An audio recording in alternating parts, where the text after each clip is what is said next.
Welcome to Sports Guy Talking. I am Dustin Tran, your host, as I am joined by guest Shawn Davisson today to talk about Chet Holmgren. We are going to be talking about his draft profile as we will make player comparisons for Chet Holmgren.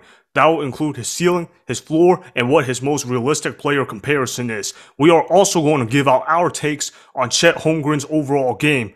Before I say anything else, though, I want to present you guys with the topic question. So, here it is. What are your thoughts on Chet Holmgren? Which NBA player has similarities to Chet Holmgren? All right, so thoughts on Chet Holmgren? He's probably the prospect the most hot and like ever. You look at this guy and he can do anything you ask him on the floor. But, can that translate into the college game, or can that translate into the pro level? Can he dominate this easily? Can he dominate people on the defensive end like he has been in college? He's been playing smaller, also not built guys, and be playing guys like Anthony Davis and Jokic and Embiid, and those are some big guys. Those are some guys he's going to have to, bulk up and be able to get stronger. He can't rely on only instincts. He has great instincts to block a shot, but he can't rely on only that. He's going to have to get stronger so he doesn't get, back down or bullied by big men. I like him a lot. I think he can do a lot, but he's my number 4 player in the draft, which is usually lower than a lot of people have him. It's just because he's so high and low, so it's hard to tell. Yeah, I kind of see where you're coming from with the Chet Holmgren thing. Personally, for me, he's number 2 on my board, but I'm with you when you talk about there's so many highs and so many lows with Chet Holmgren. I think that Chet Holmgren, to me, is a boomer bust player. There's no in between. He's either going to be a guy that's going to make multiple all-star appearances, dominate this league, or he's going to be a massive underachiever. And I'll get to a player comparison for that in a moment. But when you look at Chet Holmgren, yeah, he's got great instincts, but he's 7 feet tall, but he's only 195 pounds. He's going to need to bulk up at least 30 pounds in order to keep up with some of these centers in the NBA. Like you said, with Anthony Davis, with Jokic, with Embiid, with Giannis. Those are the top big men in the game right now. And he's got to be able to keep up with some of those guys because right now he's listed as a center, but his weight is not acceptable for a center, at least in the NBA caliber. He's just so thin. 7 feet tall, but man, he's kind of like, his weight is like a guard, but his height is more like a center. It's truly something that it really hasn't been seen in the history of the NBA outside of maybe Kristaps Porzingis. We'll get to him a little bit later, but when you look at Chet Holmgren, man, this guy seems to be a good rim protector on paper. He's got great instincts, but you also have to remember, college game is quite different from the NBA. In the college game, he's going up against guys that are more like regular Joes. I mean, of course, these guys are tall in comparison to most people in society, but they're not NBA players level type of tall.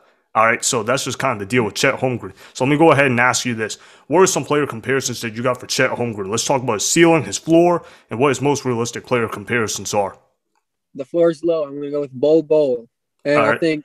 I think you look at Bol Bol, I think you see he's defensive dominant throughout, his few games in college and high school. A guy who can shoot, a guy who can really do it all. But it just hasn't worked out for him yet. I think that could be Chet. Yeah. I see where you come from with the Bol Bol. I didn't think about that before you just said that, but I got another one for you. You might not know who he is because he's a little bit before our time, but I'm going to go with Andrea Bargnani. He's a former number 1 overall pick for the Toronto Raptors.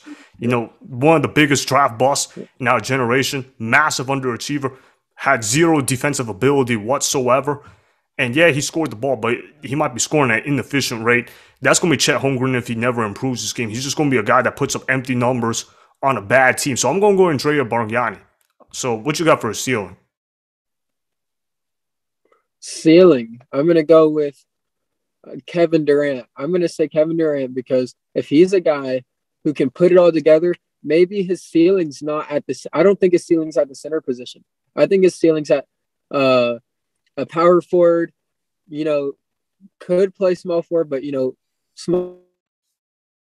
I think he's a guy who could put it all together and become a guy like Kevin Durant, who has the ball in his hands, who's dominant, and he just scores at will.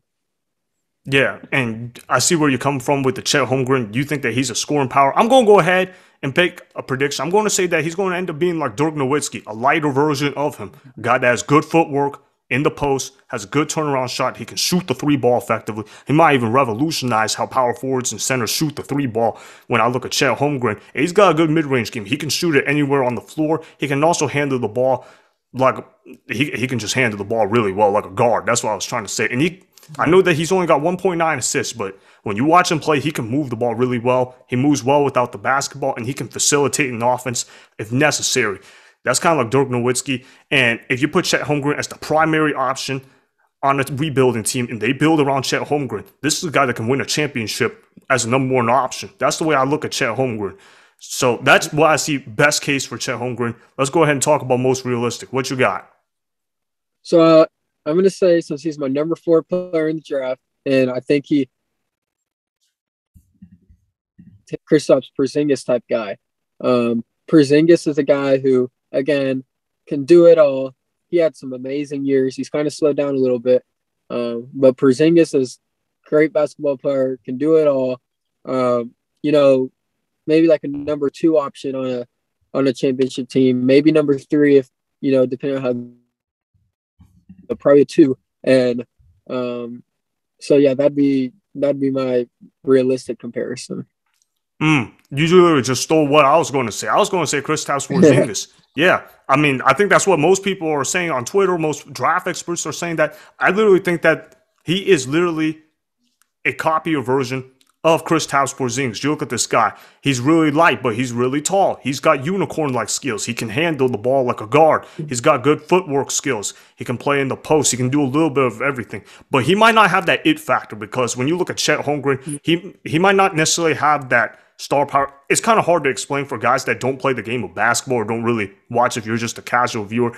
But he just doesn't have that it factor where he can just elevate a team and just carry his team on his back whenever he feels like it. That, to me, one of the biggest concerns I have for Chet Holmgren is desire. I'm just not sure where he's at with his desire. Look, if Chet Holmgren puts in the mind, puts in the work, he's going to be a great basketball player. But if he doesn't put in the mind, doesn't put in the work, he's going to be a bust. And if he's right in between, he's just going to be a regular all-star player.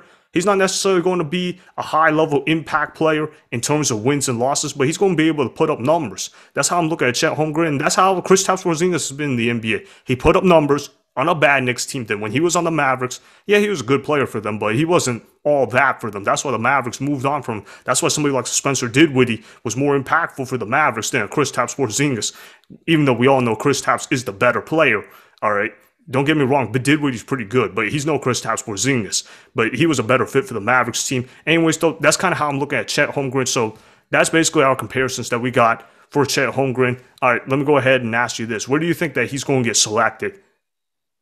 I think he's going to be selected number 2 overall.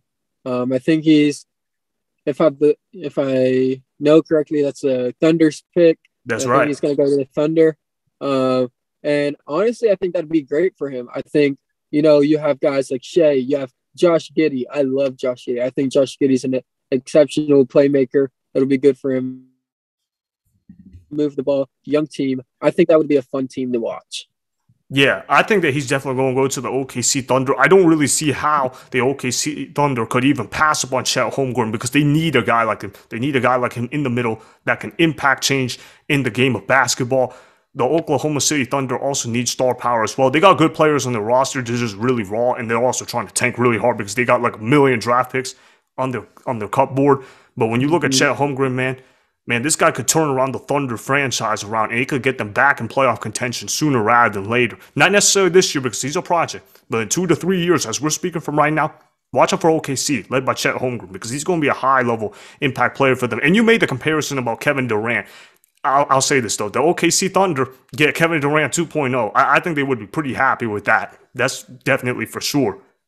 So if you think that he's going to go to the Thunder, which comparison out of the 3 do you think will be most likely to play out?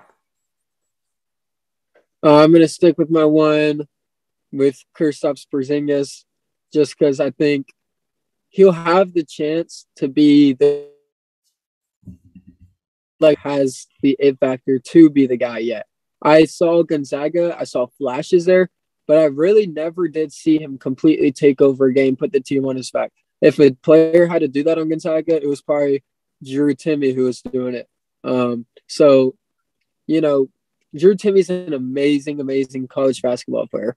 Maybe best in the past 10 years. But if you're looking at a guy you want to take number one, number two, number three overall, I want to see the ability to just take over whenever. And I just haven't seen that from him yet. So I'm going to stick with the Porzingis. Yeah, Chet Holmgren doesn't necessarily jump off my screen when I watch him play. I'm going to go ahead and pick Kristaps Porzingis as well, because I think the most realistic player comparison is going to play out for him if he goes number 2 overall, because when you look at the OKC Thunder, I mean, look, they got a lot of talent right now, but they don't have a lot of guys that can play winning basketball. Yeah, outside of Shea. We know Shea can play winning basketball. I know you've been high on him since day one, but outside of Shea, nobody on that Thunder team knows what's it like to win professional basketball games yet, at least consistently on this level. So when you look at Chet Holmgren, I think he's going to start out like a Kristaps Porzingis. He's going to be a guy that puts up numbers. He might not necessarily win a lot of games, but he's going to make people feel excited watching him play. And they're going to be like, man, Chet Holmgren, he's going to be a pretty good basketball player. So that's the way they're going to be looking at it as far as I'm concerned.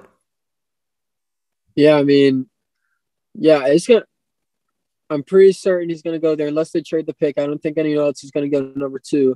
I think it's going to be a fun team, young team that they can build around for the future, and they still have draft picks and draft picks.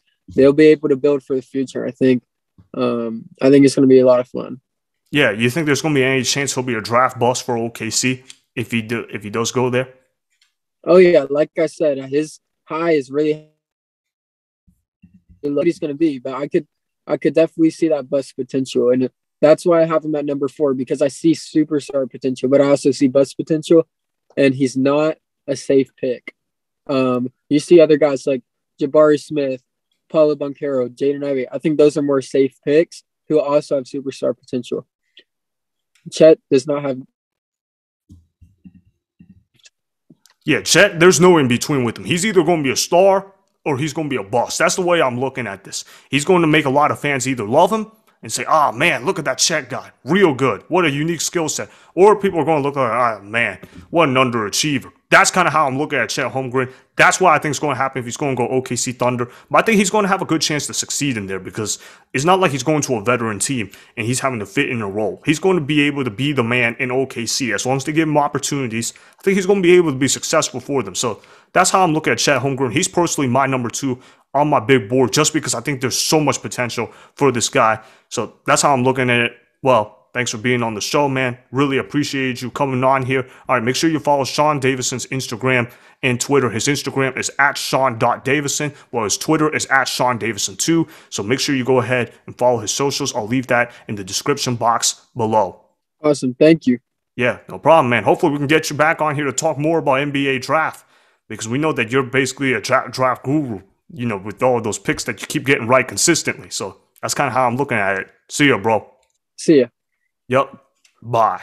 That was Shawn Davisson that you guys just heard. All right, so he thinks that Chet Holmgren is a boom or bust prospect. I personally would agree with him 100% with that. However, he has Chet Holmgren ranked number 4 on his big board. I got Chet Holmgren ranked number 2 on my big board. Either way, though, we think that Chet Holmgren, he's either going to be a really good player in the NBA, if not a great NBA player, or that he's going to be a massive bust that will get a lot of fans feeling angered about when you bring him up in future years. So that is why my player comparisons for Chet Holmgren are Dirk Nowitzki, that's for his ceiling, Andrea Bargnani, that's for his floor, and Kristaps Porzingis, that's his most realistic player comparison, at least for me. Remember, go ahead and subscribe to Sports Guy Talking, like the video, and please comment down below. If you guys do that, I may shout you guys out in a future video. Make sure to follow me on Instagram at Dustin Tran and at Sports Guy Talking. Also, go follow me on Twitter at Dustin Tran. Again, go ahead and do those things that I just told you guys to go do. Hopefully, you guys enjoyed the content that was just produced. Peace out. I hope you enjoyed that video. Want more Sports Guy Talking, the home of great sports content? Make sure you click that subscribe button to get the latest from Sports Guy Talking. Go ahead and like the video, comment down below, check the description box on the video in order to follow my Instagram and Twitter. Also, be sure to check out more of the best clips from the YouTube channel, Sports Guy Talking.